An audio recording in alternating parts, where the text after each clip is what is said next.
I just got off my Twitch live listening party for Don Toliver's new album, HARDSTONE PSYCHO, and so this is my first thoughts on the new album and kind of my first review, so let's jump straight into this. If you want to stay up to date with everything surrounding hip-hop, make sure to subscribe and also become a part of this community by joining our Discord server in the description. Real quick, if you don't want to listen to this, make sure to skip 10 seconds into the future, but you can now sign up for my free newsletter with the first link in the description. It comes every Sunday and it recaps everything that's been happening in hip-hop over the past week, so make sure to do that. So this album obviously is Don Toliver's 5th album that he's dropped after Lovesick that dropped about 1.5 years ago, and which was already a really good album, and a lot of people had expectations about this thing being his best to date, and honestly I can agree with that, at least after my first listen. Obviously we need to let this album live and breathe for a couple of days and weeks to really understand the kind of legacy that it leaves, but let's go through the track list and let's talk about the songs and why I think this is honestly his best album. So we have 16 tracks in total, and it starts out with the intro track, Kryptonite, that features some classic Don vocals on some of the parts on here. It reminds me of Trippie Redd, but maybe it's just me that saw that, but let me know if you've had the same experience. We also have a beat switch in the second half of the track where some Cali vocals come in, which was a nice addition, and also a lot of Houston influences on that second part of the beat switch. We then go into the second track, which is, you know, the first one's kind of an intro, which is Tore Up, that we've had performed live only last week, which is definitely a more rocky style, kind of the biker aesthetic that he's going for, and I believe that this thing definitely goes crazy live and is probably the song that he wants to push as the banger, the hit song on this album. Next track is Brother Stone with Kodak Black, where we have an instrumental that I find very interesting with these keys in the background that sound very menacing. Later on we have a couple of guitar riffs coming in, so I think this is a very unique instrumental. Don is also really rapping on here, which I liked, which is something that I didn't expect on this track, but he drops a crazy verse, and Kodak's verse is very raw.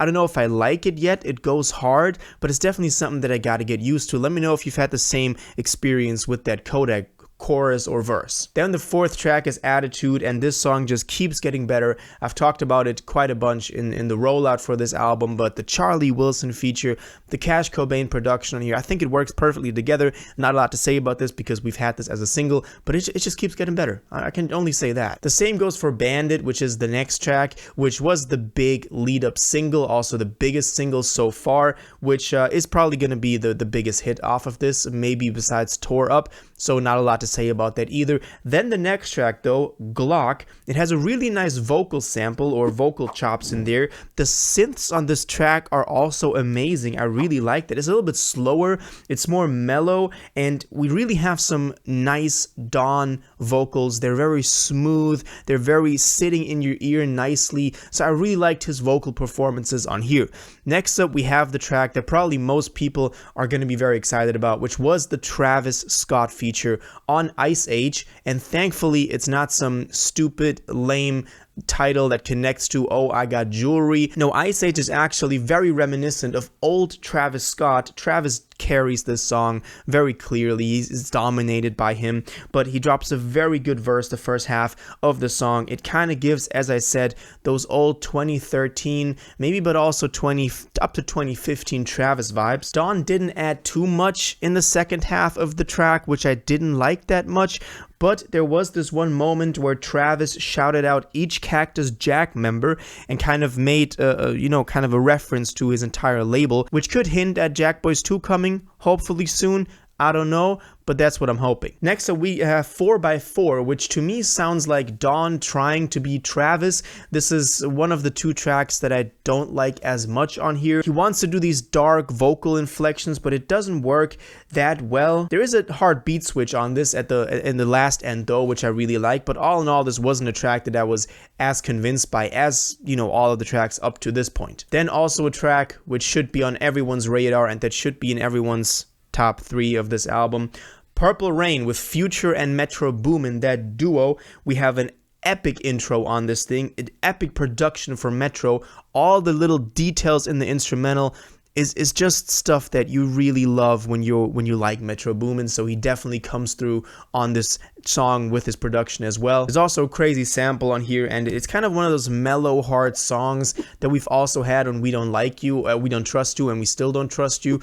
So it could be right off of those two records, more so We Don't Trust You, but with Dawn on here as well, this is probably top 2 songs with Ice Age for me on this thing so far. Then New Drop is the second song aside from 4x4, which I wasn't that convinced by. His vocals sound very thin on here and is definitely not my favorite track. It's kind of forgettable, so he could have kind of cut the track list by those 2-3 songs that it is my opinion, obviously. Maybe it's your favorite song and it's great, but he could have, cut the track list by those 2-3 songs that I don't like that much, and for me it would have been a better album. Then we have Backstreets with Tizo Touchdown, and even though I was expecting a Tizo Touchdown verse, I am not disappointed in any sense that there isn't a single Tizo Touchdown verse or a just Tizo Touchdown verse on here, because Dawn achieved that Tizo was worked into this song pretty well, pretty flawlessly, by him doing the background vocals or him doing the ad-libs. So I think Tizo was definitely a great,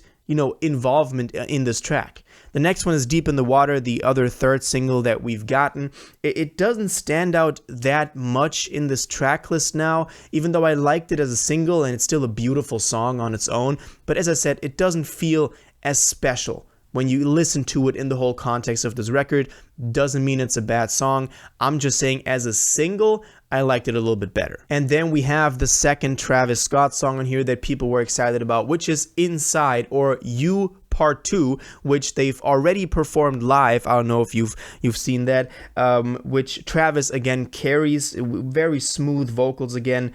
And it kind of seems like on these songs with Travis that Dawn is the feature.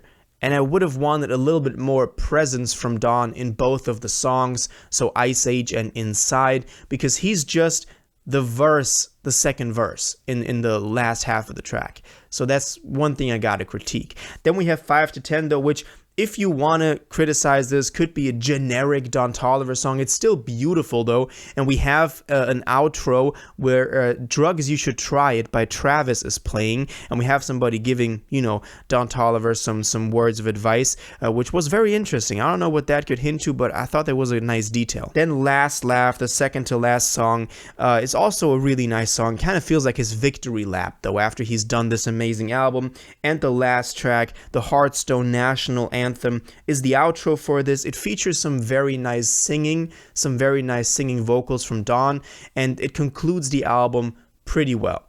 Now, all in all, this is an amazing record. Even though there were a few things that I criticized for myself that I didn't like as much, like 4x4 or New Drop, that is not to say those are not good songs. Those are still amazing songs, and they fit really well into the context of this album.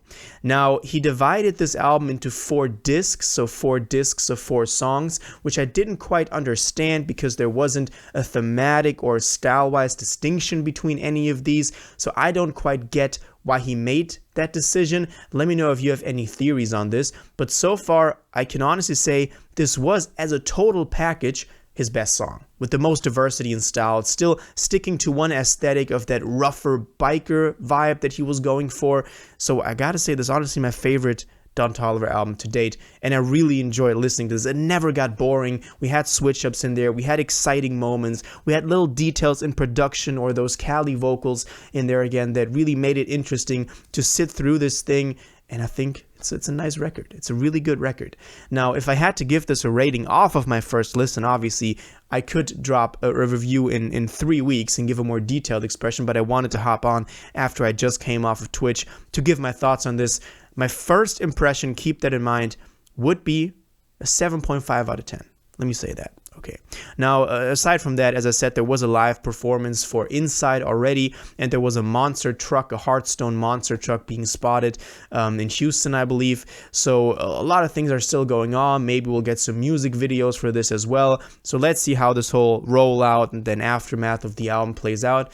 But up until this point, I'm very happy. Now I want to know what y'all think about this though. What did you think of HARDSTONE PSYCHO, Don Toliver's new album? Do you also think this is his best work to date, or do you have more critiquing points than I had? Let me know your thoughts on this in the comments down below.